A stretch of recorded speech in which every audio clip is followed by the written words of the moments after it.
다니엘서 17번째 시간입니다. 요즘 다니엘서를 계속 연구하고 또 설교를 준비하면서 드는 생각 중에 하나는 왜 다니엘서를 했을까라는 생각이 참 많이 듭니다. 가면 갈수록 어려워지기도 하고 자꾸 어떤 역사 이야기를 해야 하다 보니 이것을 연구해야 되는 저도 어렵지만 또 여러분도 들으면 들을수록 머리가 복잡해질 것 같아서 여기서 그만둘까라는 생각도 들 정도로 쉽지 않은 것 같습니다. 하지만 이 다니엘서를 연구하다 보니까 부들불 이제 역사를 공부할 수밖에 없는데, 다시 한번 이 역사를 쭉 훑어보다 보니 정말 역사는 영어로 우리가 히스토리라고 말하는데, 그것을 우린 his story, 그의 이야기다라고 또 변형시켜 표현을 하거든요. 그러니까 이것은 그냥 역사가 아니라 그냥 인류의 역사, 그냥 흘러 지나온 시간이 아니라 그의 이야기, 즉 하나님의 섭리와 주권으로 이어지는 그런 이야기구나라는 것을 더 확실히 좀 느끼게 되는 것 같습니다. 세상에서는 그냥 인류가 지금에 오기까지는 어떤 제국, 어떤 특별한 사람, 특정한 사건, 그런 것에 의해서 바뀌고 변해서 여기까지 왔다라고 생각하지만, 그러나 우리는 성경을 통해서 발견할 수 있는 건 하나님의 크신 섭리와 계획하심, 그리고 하나님의 주권에 의해서 세상 나라가 변하고 사람이 세워지고, 그리고 그로 인해 지금 여기까지 세상이 존재하고 있다라는 거죠. 물론 우리는 신앙인이기 때문에 역사를 통해서 이걸 굳이 확인하지 않아도 하나님의 주권과 하나님의 섭리가 밑바탕에 있다, 그 모든 저변에 그것으로 인해서 여기까지 왔다라고 믿지만, 이 다니엘서는 역사라는 그 실제 사건을 통해서, 그러니까 우리가 과거에 학교 다니면서 배웠던 그 세계사의 어떤 실제적인 역사 사건을 통해서 하나님의 섭리하심을 가장 정확하게 잘 보여주고 있는 어떤 시청각 자료처럼 너무나 좋은 그런 도구가 아닌가라는 생각이 듭니다. 우리가 앞서 지난 7장에서는 다니엘이 이 바벨론의 벨사살 왕, 그러니까 이 바벨론의 마지막 왕입니다. 이 벨사살 왕의 원년, 그러니까 그가 왕이 된 그 해에 환상을 봤죠. 바다에서 네 짐승이 올라왔고, 그 짐승들을 마지막에 어떤 돌이 와서 깨뜨리고 다 없애고, 그리고 주권을 얻게 되는 그런 이 장면을, 환상으로 보여진 그 장면을 우리가 지난번에 생각을 해봤습니다. 그런데 그 환상을 본 지 3년 만에 또 다른 환상을 보게 돼요. 오늘 8장 1절에 보면 나오는데요. 이번 환상은 지난번 그 7장의 환상하고 좀 내용이 다릅니다. 그 7장은 꿈에서 본 것 같은 느낌을 확 줬지만, 여기에서는 실제로 자신이 옮겨진, 그러니까 정신이 멀쩡한 상태에서 환상을 본 그런 케이스라고 볼 수 있을 것 같아요. 그래서 오늘 본문에 보면 2절에 보니까 엘람 지방 수산성 을레 강변이라고 아주 명확한 지명을 소개를 합니다. 근데 여기서 말하는 엘람 지방이 어디냐면, 지금 현재 이 다니엘이 머물고 있는 바벨론에서 동쪽으로 약 350km 떨어진 곳이에요. 페르시아의 수도라고 여겨진 곳인데, 그곳의 을레 강변이라는 곳은 이제 그 인공으로 만든 운하로 알려져 있거든요. 350km 떨어진 곳으로 환상 중에 순식간에 옮겨진 상황인 거죠. 여러분, 350km를 그 당시 비행기가 있습니까? 뭐가 있습니까? 그렇게 옮길 수가 없잖아요. 순식간에 환상 속에서 그냥 멀쩡한 상태로 옮겨지게 되었다라는 거죠. 자, 그리고 여기에서 이제 어떤 환상을 보기 시작하는데, 가장 먼저 눈앞에 어떤 게 보이느냐면, 이번에도 짐승들이 보이기 시작하는데요. 첫 번째로는 두 뿔을 가진 숫양이 보입니다. 앞에 제가 이미지를 좀 준비를 해놨어요. 을레 강변 같은가요? 네, 을레 강변. 제가 AI로 만든 겁니다. AI에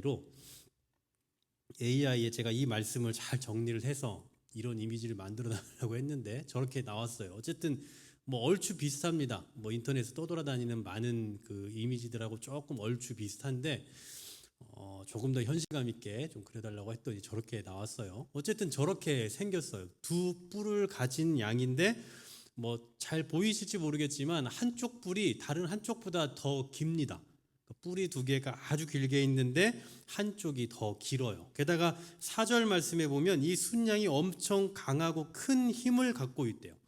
여러분 우리가 양하면 그 순진하다, 순하다 뭐 이런 생각을 하는데 여기서 양은 그런 양을 생각하시면 안 돼요. 아주 무시무시한 뭐 양이라고 우리가 뭐 양 밥 주고 뭐 이런 뭐 예뻐하는 뭐 양 털 뭐 이렇게 생각하는 그런 이미지가 아닌 겁니다. 이 순양이 뿔로 들이받아요. 여기저기 다 들이받으니까 당할 수 있는 짐승이 하나도 없습니다. 그러니까 자기가 다 이기니까 갈수록 점점 더 강해지겠죠.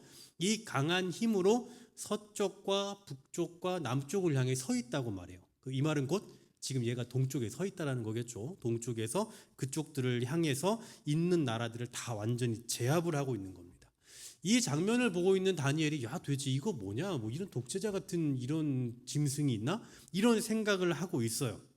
이때 서쪽에서 그러니까 반대쪽에서 또 다른 짐승이 등장합니다. 그 짐승은 숫염소예요. 숫염소. 자, 이 염소도 역시 이렇게 생겼습니다. 이게 염소인지 망아지인지 뭐 뭔지 모르겠지만 이것도 제가 계속 오늘 나오는 거 제가 AI로 다 명령해서 만든 그림이에요. 근데 어쨌든 이 숫염소가 어떻게 생겼냐면 온 지면을 두루두루 뛰어다닌답니다. 두루두루 뛰어다니는데 발이 보이지 않는데요.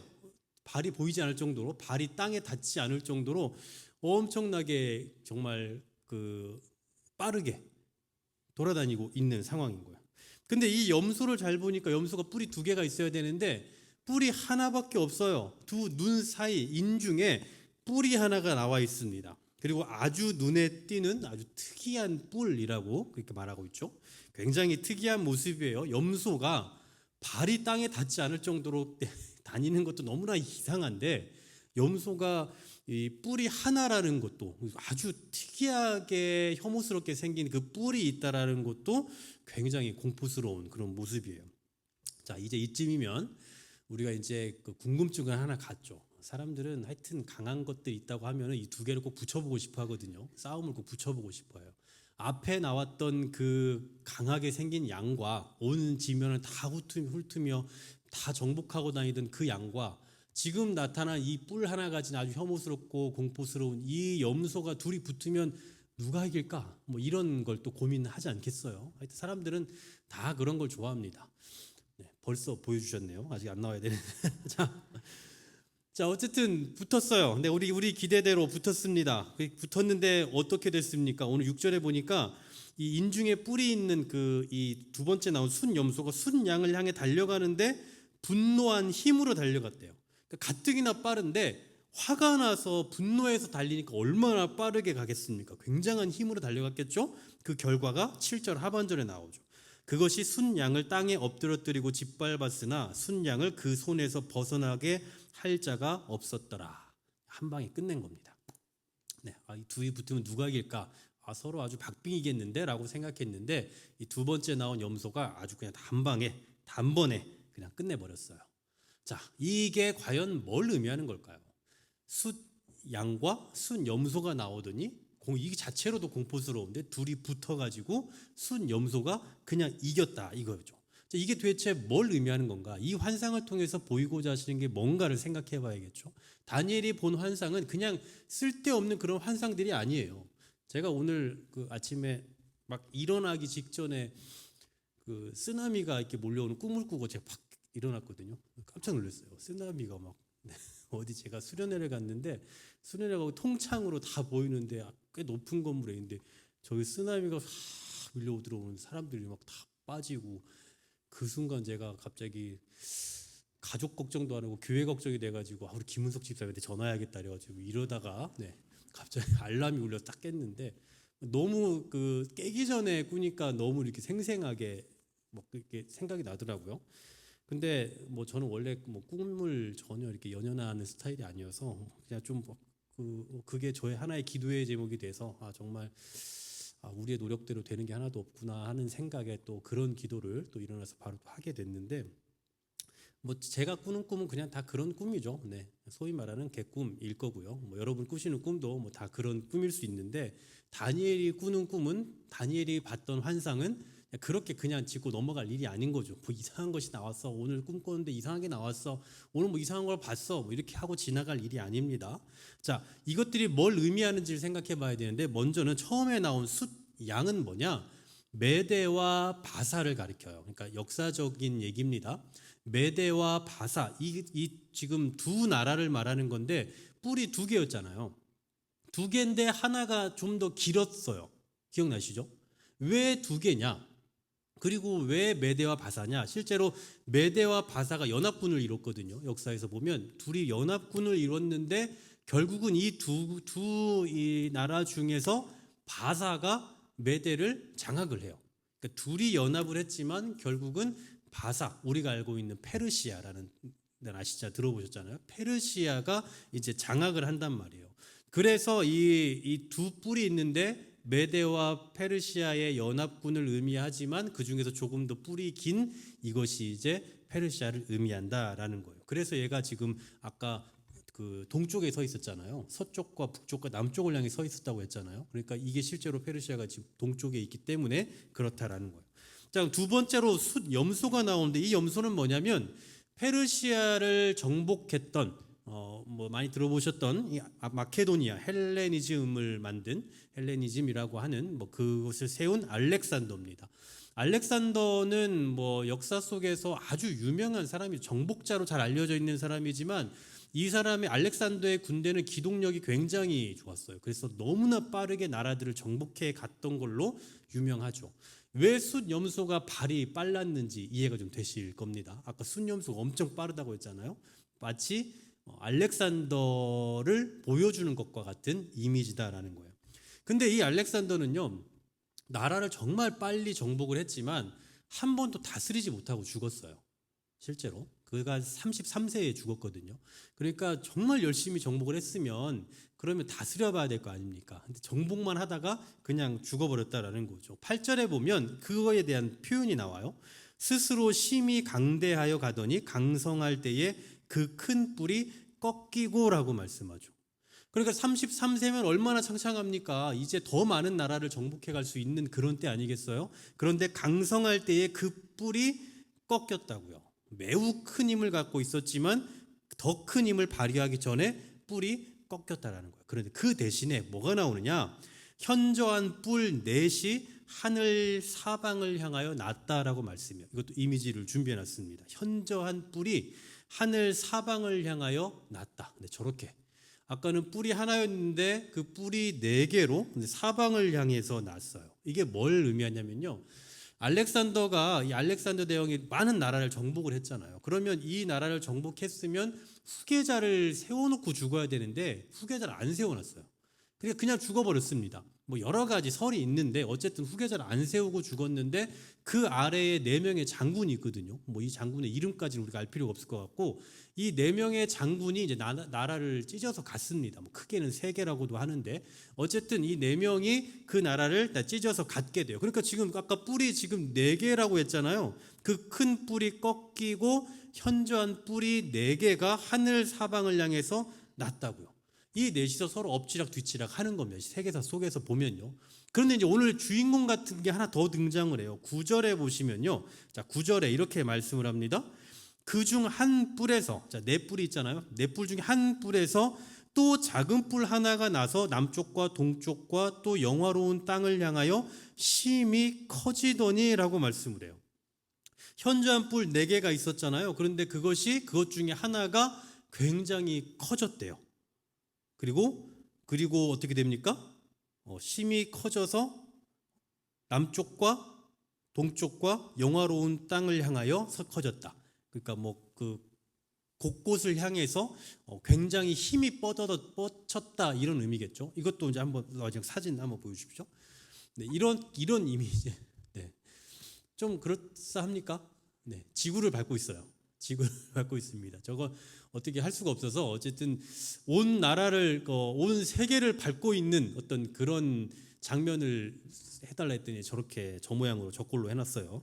어쨌든 저렇게 예를 들면 저렇게 그러니까 온 세상을 짓밟고 있는 것과 같은 그런 이미지로 지금 나타나고 있다라는 사실이 한 개 하나가 다시 튀어나오더니 그것이 이렇게 온 사방을 다 밟고 있다 이런 표현이죠. 이게 뭘 의미하냐면 역사 속에서 이 셀류쿠스라는 그러니까 아까 네 명의 장군 중에 한 사람이 셀류쿠스거든요. 근데 이 셀류쿠스의 가문에서 안티오쿠스라는 사람이 나와요. 안티오쿠스 4세. 그 중요한 건 아닌데 어쨌든 그 기독교 역사에서 조금 중요한 인물이니까 제가 굳이 이름을 말씀드리면요. 안티오쿠스 4세. 이 사람의 별명이 에피파네스라고 해요. 그래서 안티오쿠스 에피파네스라고 말하는데 이 에피파네스라는 말은 현명한 신 이런 의미를 갖고 있거든요. 그러니까 안티오쿠스 지가 스스로 나는 신이다라고 말하는 그런 작장구죠. 네, 안티오쿠스 에피파네스. 이 사람이 왜 중요한 인물이냐면 오늘 10절에 보니까 이런 표현이 있잖아요. 하늘 군대에 미칠 만큼 커지고 별들 중에 며칠 땅에 떨어뜨리고 그것들을 짓밟았다라고 말하잖아요. 그러니까 굉장한 힘이 있다라는 거거든요. 여기서 하늘 군대 또 별들은 뭘 의미하냐면 하나님의 백성들을 의미합니다. 그러니까 하나님의 백성들을 철저히 짓밟았다라는 거예요. 그리고 11절에 보면 거기서 그치지 않고요.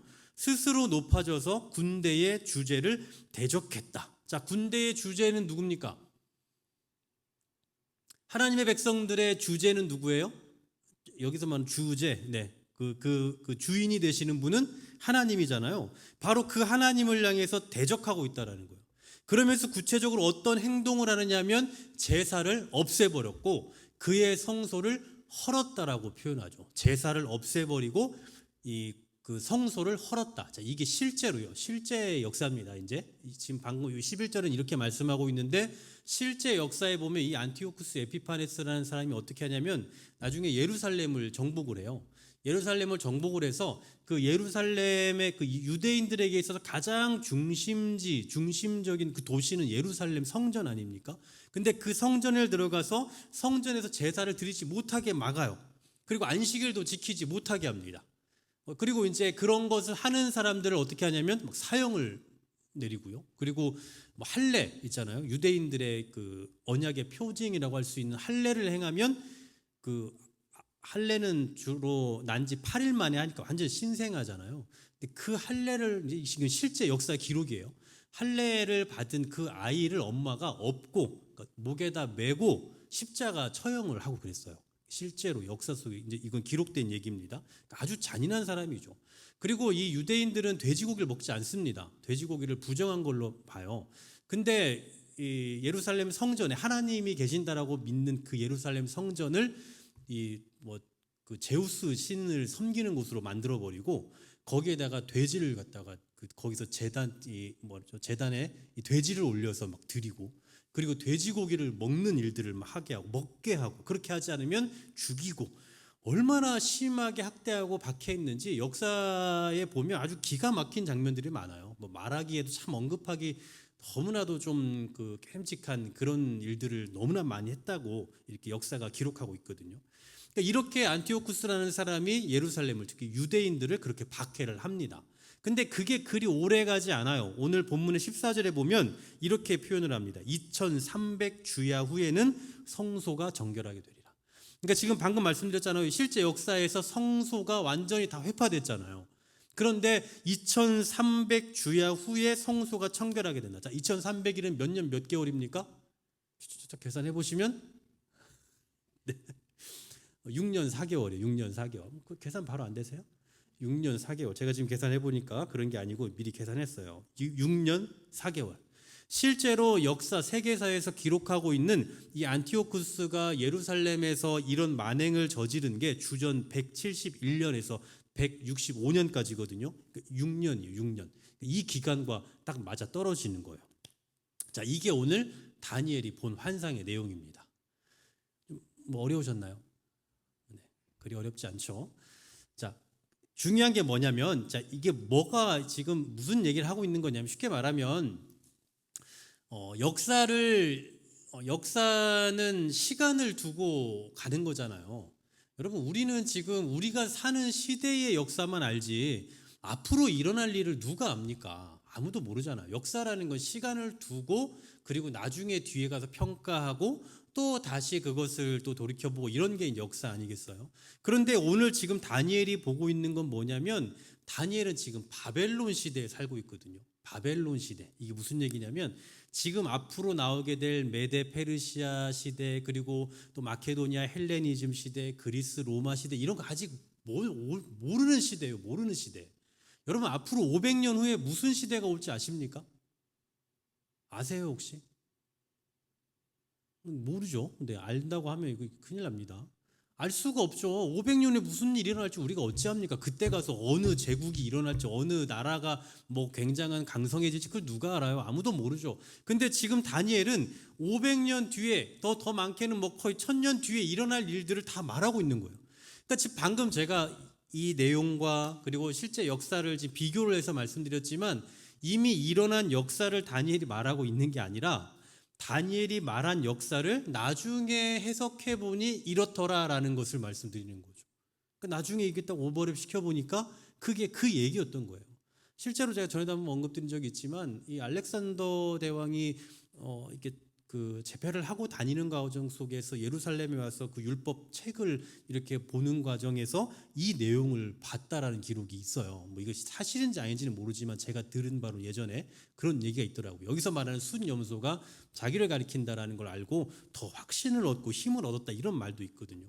뭐 지금이야 우리는 이미 이 역사를 다 경험했기 때문에 뭐 세계사에서도 있고 뭐 배우지 않았어도 뭐 책에 다 있는 얘기고 그러니까 우리는 이런 시대가 있었고 이런 사람이 있었고 유대인들이 이런 학대를 당했고 뭐 이런 몇 년 동안 뭘 했고 이걸 우리는 알지만 그 당시에는 아무것도 알 수 없는 앞으로 수백 년 후에나 일어날 일들이라는 거죠. 근데 그 일들을 이미 보고 다 예언을 하고 있다는 거. 환상으로 보고 이 짐승들로 표현되고 있다는 사실입니다. 여기서 우리가 볼 수 있는 건요. 다니엘이 정말 참 대단하다. 야, 어떻게 다니엘은 이런 걸 볼 수 있냐? 이걸 보는 게 아니라 이 모든 것은 하나님의 주권과 하나님의 섭리에 의해 일어나는 일이다라는 사실이에요. 그러니까 이걸 통해서 역사를 섭리할 것을 미리 보이고 계시는 하나님의 위대하심을 볼 수 있어야 된다는 거예요. 이미 하나님께서 역사를 다 계획해 두셨고 정해진 때에 정해진 방법으로 이렇게 이끌어 오셨다는 것을 우리는 이제야 깨닫게 되는 거죠. 과거에는 몰랐죠. 과거에 다니엘 때는 어찌 알았겠습니까? 뭐 이런 이상한 짐승들이 있어 라고 말했을 텐데 나중에 시간이 지나고 그 후대 사람들이 연구를 해보니 그 말이 이 말이구나 라는 것을 이제 붙이게 된 거죠. 그렇게 알게 되었다라는 거예요. 결국은 하나님께서는 이미 다 모든 것을 계획하셨고 모든 것을 당신의 뜻대로 준비한 그대로 당신의 때에 펼쳐 가시더라라는 사실입니다. 근데 여러분, 그런 것뿐이겠습니까? 이러한 하나님의 계획하심과 섭리는요, 나라를 향한 어떤 그 국가를 향한 아니면 뭐 역사의 어떤 거시적인 측면에서 그런 것뿐만이 아니라 우리 개인에게도 동일하게 나타날 수가 있을 겁니다. 다시 말하면 한 나라의 흥망성쇠만을 주장하시는 것이 아니라 한 개인의 일생까지도 친히 이끌어 가신다는 사실이에요. 지금 여기 계시는 우리 모두 여러분 각각의 삶도 하나님께서 다 이끌어 가신다는 거죠. 여러분 세계 역사를 이렇게 끌어가시는 분이고 세계 역사를 다 만드시고 만드는 대로 계획한 대로 끌어가시는 분인데 우리 개인에 대해서는 오죽하겠느냐라는 겁니다. 물론 하나님께서 우리를 끌어가실 때는 우리의 자유의지를 그냥 내려두고 우리 그냥 하나님께서 정해두신 대로 마치 우리 로봇처럼 그렇게 사용하신다는 얘기는 절대 아니에요. 그래서 이걸 어떻게 우리가 쉽게 이해할까 제가 좀 고민하며 묵상을 해봤습니다. 어떻게 우리가 하나님께서 우리의 자유의지 안에서 우리가 마음껏 우리가 스스로 생각하고 결정할 수 있는 자유의지를 존중한 상태에서 당신의 섭리대로 우리를 만들어 가실까? 뭐 여러 가지를 고민한 끝에 이런 예도 조금 비슷할 수 있겠다라는 생각이 들었는데 한번 들어보십시오. 이 굉장한 통찰력에서 나온 거거든요. 저기 용인에 가면 젊은이들이 좋아하는 그 놀이공원이 하나가 있습니다. 그죠? 유명한 놀이공원이 있죠. 거기에 가면 그 우리나라에서 꽤나 무서운 것에 속하는 놀이기구 하나가 있어요. 그 이름이 뭐 T 익스프레스라는 이름을 가지고 있습니다. 그게 나무로 만들어 가지고 목재로 만든 거대한 롤러코스터로 옛날 말로 청룡열차 같은 아시죠? 그런 막 열차, 빠른 열차 그런 건데 이거를 많이 타보셨을 거예요. 젊은 분들 많이 타보셨을 텐데요. 그게 어떤 거냐면 우리 권사님들은 이런 거 왜 타냐 하시는 분들도 계실 거고 또 혹시 모르죠. 권사님도 이런 걸 즐겨 하시는 분도 있을지. 어쨌든 얘는 정말 이렇게 타면 보통의 이 롤러코스터가 처음에 일단 높이 올라가야 그 다음부터 밑으로 떨어질 거 아니에요. 그러니까 올라가는 그 과정이 천천히 올라가는데 얘는 그냥 올라가는 것 자체가 굉장히 막 저를 아주 환영해 주는 것처럼 막 엄청 빨리 끌어당겨요. 그럼 막 올라갑니다. 처음에. 처음부터 올라가기 시작하다가 어느 정도 궤도에 오르면 그때 오른쪽을 딱 돌아보면 이제 내가 이렇게 돌아서 떨어지게 될 거의 직각에 가까운 이 궤도가 딱 보여요. 제 눈에 보이는 거예요. 이제 그 순간 타려고 즐겁게 타려고 왔다가 야, 저길 내가 떨어져야 된다고? 이제 이 생각에 약간 공포심이 듭니다. 그리고 샥 돌아요. 돌고는 이제 슉 떨어지기 시작하는 거예요. 이제 뭐 그때부터는 정신이 없죠. 뭐 정신이 없어요. 보였다가 가려졌다가 갑자기 튀어올라 또 다시 내려갔다가 이걸 계속 반복하고 돌고 도는 시간들이 계속 있습니다. 그러니까 정신없이 그 레일을 돌아요. 얘가 정말 빠르게 뭐 국내에서 가장 빠르다고 말하는데 이게 그렇게 빠르게 돌지만 결국은 어디 안에서만 도냐면 그 레일 안에서만 도는 거예요. 레일 안에서만. 어쩌면 하나님께서 우리를 섭리하시는 방식도 좀 이런 것과 비슷한 건 아닐까라는 생각도 해본 거예요. 왜냐하면 우리 앞서서 하나님께서 레일을 다 깔아두신 거죠. 우리의 삶의 레일을. 근데 우리는 이 레일이 때로는 보이기도 하고 안 보일 때도 있어요. 그러니까 이게 이 놀이기구가 이렇게 위로 올라갈 때는 어디로 갈지 몰라요. 오른쪽 갈지 왼쪽 갈지 떨어질지 쭉 갈지 모르거든요. 그러니까 안 보여요. 그러다가 다시 궤도에 올라가면 그때부터 또 어디로 갈지 보이겠죠. 보였다 안 보였다 왼쪽 갔다가 오른쪽 갔다가 하지만 그러나 중요한 건 정해져 있다라는 거죠. 그리고 더 중요한 게 뭔지 아십니까? 여기서 자유의지가 나오는 거예요. 이 티익스프레스를 타는 사람들은 그냥 아무나 타는 게 아니에요. 물론 친구가 권유해서 어쩔 수 없이 타는 경우도 있겠죠. 근데 보통 이것은 죽으려고 타는 게 아니라 놀고 싶어 타는 거예요. 타고 싶은 사람이 타는 겁니다. 이런 거 왜 타냐 하시지만 그 타는 사람들은 타고 싶으니까 재밌으니까 타는 거예요. 그래서 그걸 타려면 2시간씩 3시간씩 기다려서 한 번 타고 그렇게 하는 겁니다. 이게 우리 인생이라는 거예요. 그러니까 하나님께서 우리 앞서 레일을 깔아두셨는데 이 레일은 그냥 우리가 어쩌지 못해서 가는 게 아니라 타고 싶어서 하고 싶어서 도전하는 거예요. 이걸 쉽게 말하면 제가 이제 목사지만 하나님께서 이상천이라는 사람을 목사로 세우시려고 할 때 제가 아마 가기 싫은데 억지로 왔겠죠. 네, 처음에는 그랬겠죠. 근데 그렇겠지만 그런데 지금 제가 진짜 내가 이거 왜 하고 있는지 모르겠다. 제가 이러고 있으면 됩니까? 그러지 않아요. 지금은 즐겁죠. 근데 언제나 저는 아침에 다 여기 앉으면요 너무 감사하고 너무 좋아요. 하나님 오늘도 우리 한길교회 이렇게 또 귀한 교회 주시고 뭐 이런 기도가 절로 나오는 얼마나 좋습니까? 힘든 건 많지만 그래도 그만큼 보람이 있고 행복한 거 아니겠어요? 그러니까 제가 원해서 가는 거예요. 이제는 제가 기뻐서 가는 거고 제가 힘을 내서 가는 겁니다. 하나님께서 저에게 여러분에게 마찬가지고 누구에게든 하나님께 주신 사명이 있고 그 길을 가게 하실 때는 그냥 억지로 막 어쩌지 못해서 가게 만드시는 게 아니라 그냥 즐겁게 가게 만드시는 거예요. 가기 싫은 사람 억지로 멱살 끌어다가 놓을 때도 있죠. 그런데 그냥 그 상태로 끝까지 가는 게 아니라 그 가운데서 사명을 발견하게 하시는 거예요. 아, 이게 내가 갈 길이구나. 하나님께서 나에게 이 길을 주셨구나. 하나님께서 이거 하게 하셨구나. 이제 내가 이렇게 해야 되겠구나 라고 하면서 더 적극적으로 가게 되어 있다는 거죠. 하나님께서 이렇게 우리의 삶을 친히 인도해 가신다는 거예요. 저의 길도 레일을 깔아두셨을 거고요. 여러분 개인의 길도 다 레일을 깔아두셨는데 그 레일대로 우리는 걸어가는 거예요. 그런데 때로는 보이기도 하고 보이지도 않고 또 때로는 위기가 있고 때로는 공포스럽기도 하고 때로는 즐겁기도 하고 그러한 삶을 우리는 계속해서 살아가게 된다는 겁니다. 그런데 이 모든 것은 결국은 하나님이 인도하신 것 주권하에 있다라는 사실이죠. 사랑하는 여러분, 오늘 우리는 이 본문의 말씀을 통해서 역사의 거대한 흐름 속에서도 하나님의 주도하시는 그 손길이 있다라는 것을 볼 수 있었어요. 수백 년 뒤의 일까지도 미리 보여주시고 그 역사를 주관하신 하나님께서 오늘 우리 한 사람 한 사람의 삶과 또한 우리의 모든 일생도 그분의 경륜과 섭리 가운데 인도해 가신다는 사실 여러분 잊지 마시기를 소망합니다. 우리는 종종 지금 내가 가는 길이 불안할 때가 있어요. 그리고 왜 이렇게 내 인생이 험난한지, 왜 이리 뭐가 안 풀리는지, 왜 이리 뭐가 꼬이는지라고 생각할 때도 있습니다. 근데 여러분 다시 말씀드리지만 그 티익스프레스를 타고 앞이 안 보일 때도 그 레일이 안전하게 설계되어 있다는 걸 믿기 때문에 웃으면서 타는 거예요. 그 레일이 언제 끊어질지 모른다고 생각하면 거기서 누가 웃습니까? 누가 거기서 손을 놓고 타요? 안전하게 설계되어 있다는 걸 믿기 때문에 비록 공포스럽지만 때로는 무섭지만 때로는 바람에 휘날려서 눈이 감길 때도 있지만 그러나 즐겁게 그 일에 임할 수 있다라는 사실이에요. 마찬가지로 우리의 인생도 역시나 앞이 보이지 않고 캄캄할 때가 있고 또 내 뜻대로 되지 않는 상황들을 참 많이 만나게 되지만 그런 가운데서도 이것이 하나님께서 만들어 놓으신 설계해 놓으신 안전한 그 설계를 바탕으로 되어 있다는 것을 우린 믿으면서 또 걸어가는 겁니다. 담대하게 걸어가는 거예요.